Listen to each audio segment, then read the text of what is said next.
So who is Larry Richmond Sr.? As Eyewitness News reported last year, this is not the first time he's been connected to a murder investigation.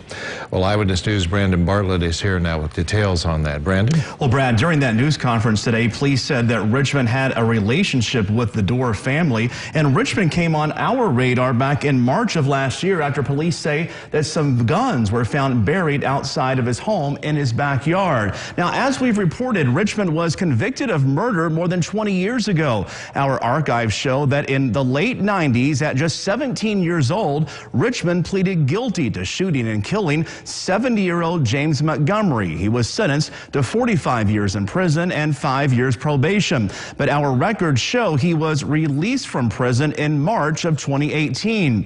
Now, in March of 2019, less than a month after Dorr was shot, Richmond was arrested after officers say they found a box of guns buried in his backyard. According to police records, one of those guns was stolen from a woman that Richmond was in a relationship with. We're told it was Richmond's son, Larry Richmond Sr., who tipped off police. At least 2 other guns were also found in the backyard. Officers say all of the guns' serial numbers had been removed. They were all wrapped in socks and placed in a plastic bin.